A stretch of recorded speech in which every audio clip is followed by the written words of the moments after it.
Laboratory diagnosis of PEO. First, we studied about hematological investigation. Why this one is important? First one is CPC count under microscopic examination. HB, hemoglobin.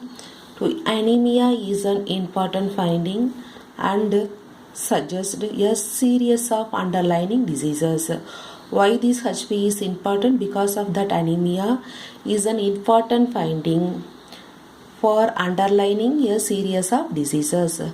Total leukocytes count and differential leukocyte count ensure that leukemias are not mixed aleucomic or free leucomic cases. Total leukocytes and differential leukocytes count ensure that leukemias are not mixed in aleucomic or free leucomic cases. Suspect herpes virus infection. If the patient has lymphocytosis with atypical cell, a leukocytosis with an increases in band suggests an occult bacterial infection. Okay, leukocytosis count increases means that patient have bacterial infection. Eosinophilia suggests helminthiasis. Eosinophilia count increases means helminthiasis. Diagnosis of malaria with the aid of direct examination of the peripheral blood. Malaria by using peripheral blood smear we identified by using thin and thick film smear. Examined for malaria, leishmaniasis, trypanosomiasis, filariasis in traveler returned from countries in which these infections are present. By using thin and thick film smear, we examined malaria, leishmaniasis, trypanosomiasis, filariasis in travelers returned from countries. Second method, first one is CBC count, second one is ESR count, erythrocyte sedimentation rate and other acute phase reactant. Normal ECR rule out active TB, rheumatoid fever, suppressive diseases. So normal ECR rules out active TB, rheumatic fever and suppressive diseases. C-reactive protein may be useful cross reference for ESR and is more specific and sensitive indicator of an acute phase inflammatory response. Then next one is measurement of another acute phase protein. The cytokine interleukin 6 has been successed as a more sensitive marker of infection, particularly for those cases caused by gram-negative bacteria. Gram-negative bacterium infection measured by using cytokine interleukin 6. This one is more sensitive marker of infection. Then laboratory diagnosis. What are the specimen we will collect? Blood sample, urine sample, sputum and pus sample.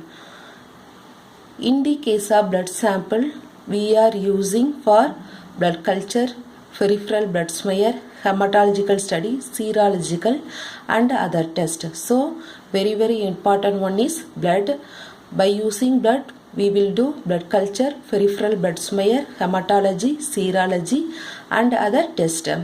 Second one is urine analysis, mainly used for urinary tract infection.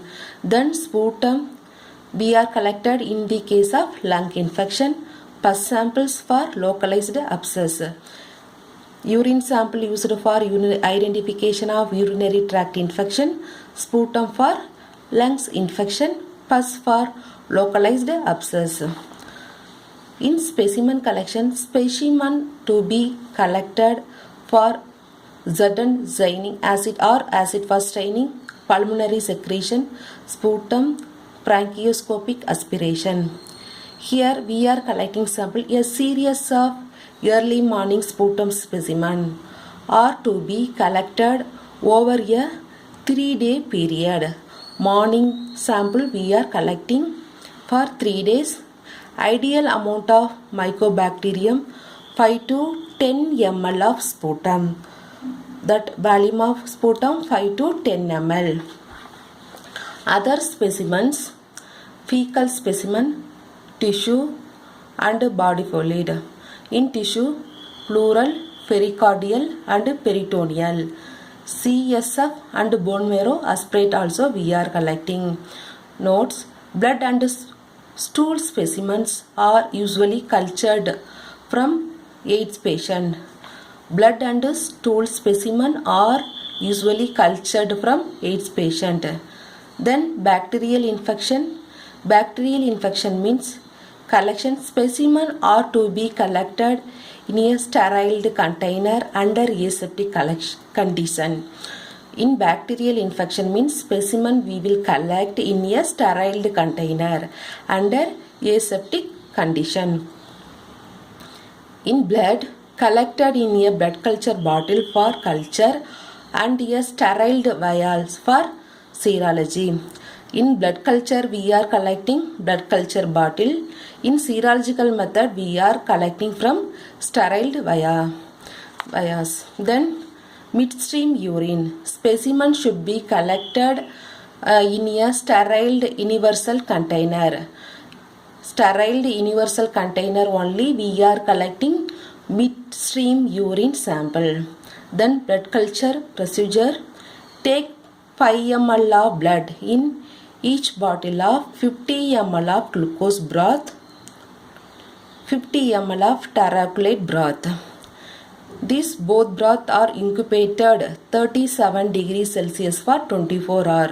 Subcultures are made on blood agar from glucose broth, McConkey agar medium from terephthalate broth. So procedure, we will collect 5 ml of blood in each bottle. First bottle containing glucose broth, second bottle containing terephthalate broth. This one we will incubate 37 degrees Celsius for 24 hours.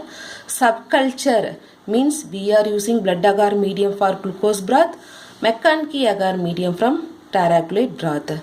Then urine culture, we know already midstream urine only we are collected. Here also we are using blood agar and McConkey agar incubated 37 degrees Celsius for 24 hours. In sputum samples also we will collect and inoculated on blood and McConkey agar incubated 37 degrees Celsius for 24 hours. Then CSF. In CSF we are collecting lumbar puncture.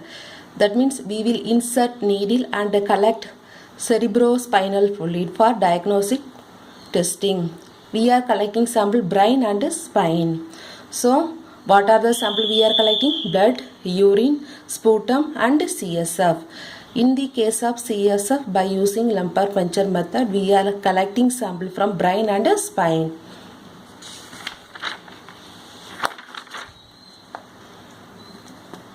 Then identification on the basis of colony morphology, gram staining, Zell-Nelson staining for Mycobacterium tuberculosis, biochemical reaction and agglutination, we will confirm that organism.